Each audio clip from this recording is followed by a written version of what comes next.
आप सभी गुरु भाई बहनों के चरणों में मेरा प्रणाम स्वीकार करें।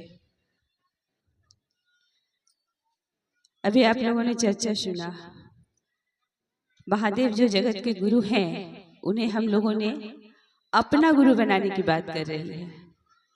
वो जगत के गुरु हैं, आपके गुरु हैं, उनके गुरु हैं, किंतु उस महादेव को हम लोग अपना गुरु बनाने की कर रहे हैं बात। ये बड़े सौभाग्य की बात है कि उस महादेव को हम लोग अपना बनाने की बात करते हैं। उसके लिए हम लोगों को 3 विधि बताई गई है, हम लोग सभी करते हैं। गुरु से दया की याचना करते हैं, ये बात चर्चा में बोला जाता है, बराबर चर्चा करते हैं, गुरु को नमन करते हैं। सबसे पहली बात और सबसे बड़ी और सबसे मुख्य बात एक ही है कि हमारा गुरु के साथ रिश्ता क्या है। हम गुरु के साथ सिर्फ लौकिक जगत के सुख के लिए जुड़े हैं या फिर शिष्य बनने के लिए। अपने कहते हैं कि गुरु शिष्य के जीवन को इतना सुधार देते हैं कि उनके अंदर की जो भी कहते हैं कचरा है उसको निकाल करके इतना साफ कर देते हैं कि हम उन तक पहुंचने के लायक हो जाएं। यानी जो गुरु अपने शिष्य को अपने जैसा बनाते हैं, तो जब तक हमारा कचरा साफ नहीं होगा हम गुरु की ओर नहीं चल पाएंगे। समय सीमा कम है, इसलिए संक्षेप में ही कहते हैं कि गुरु शिष्य को अपने जैसा बनाते हैं। एक कहावत हम लोग कहते हैं, जैसे कहते हैं कि शिवोहम, मैं ही शिव हूँ, अहम शिवोहम, मेरे अंदर ही वो गुण है। ये बात सुने हैं? अब आप कहिए कि हम ही शिव कैसे हैं? जितने जीव उतने शिव, हमारे अंदर भी वो गुण है, चेतना है, ऊर्जा है, लेकिन संसारिक तत्व काम, क्रोध, लोभ, मोह, अहंकार ये हमारी उस ऊर्जा को निकलने नहीं देते हैं, उस ऊर्जा का विस्तार नहीं होने देते हैं। वो चीज हमारे उस चीज को ब्लॉक करके रखे है, हमारे ऊर्जा का विस्तार नहीं हो पाता है, हम उस चरम सीमा तक नहीं पहुंच पाते। मन ही है, मन ही चलता है, शरीर कहीं नहीं जाता है। हम लोगों को तपस्वी नहीं बनना है, संन्यास नहीं लेना है। मन अगर त्याग करना है तो मन से उन विकारों का त्याग करना है कि हम अपने गुरु की ओर उन्मुख हो सके।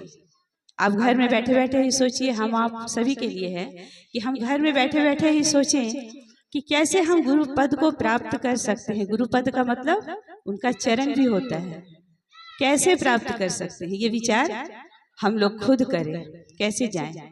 जब तक वो चीज ढका रहेगा तब तक हमारी ऊर्जा ऊपर नहीं उठ पाएगी, हमारी चेतना ऊपर नहीं उठ पाएगी। हम औरों में कमियां ढूंढते हैं, आप में वो है, आप में वो है, आप में वो है। कभी हम लोग अपने मन को खोलने का कोशिश किए हैं? कभी नहीं किए हैं। तो कहते हैं कि बुरा जो देखन मैं चला, बुरा न दिखा कोई, आज ज्यों मन खोजा अपना तो बुरा न कोई। तो ये तथ्य है दीदी, इस चीज को अपने मन में बिठा लें। बड़े सौभाग्य की बात है कि ये महागुरु महादेव हमको आपको गुरु के रूप में मिले हैं। वो शरीरधारी नहीं है, वो अनंता हैं, आदि और अनंता हैं। तो ऐसे गुरु के सम्मुख होकर, सानिध्य में आकर अगर हम आप अपना कल्याण नहीं कर पा रहे हैं तो इससे बड़ी विडंबना और कुछ नहीं हो सकती है। लौकिक जगत का सुख बांधता है हम लोगों को और जरूरी भी है, लेकिन उस सुख का होकर नहीं रहना है। हम लोग चर्चा से जुड़ते हैं, गुरु से जुड़ते हैं, गुरु से क्या याचना करते हैं, दया में क्या मांगते हैं? अपना सुख, घर का सुख, पति का सुख, बच्चा का सुख, ये सब मांगते हैं और बस सम्मान लेते हैं कि वो सुख हो गया, वही गुरु की दया है। लेकिन नहीं, दया इन सब से ऊपर है।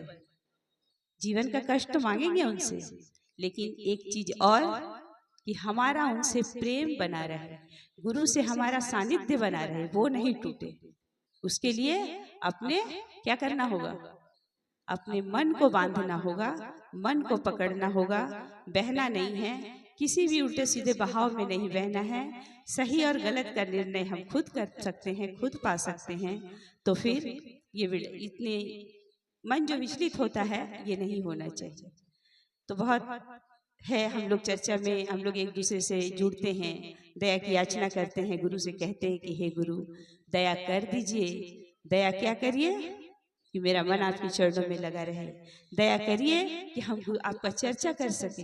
हम जब तक आप दया नहीं करिएगा हम लोगों को नहीं समझा पाएंगे, हम अपने गुरु को आपके दिल में नहीं उतार पाएंगे जब तक उनकी दया नहीं होगी। ये दया करिए कि हम एक दो को भी सही राह दिखा सके, अपनी ओर नहीं अपने गुरु की ओर।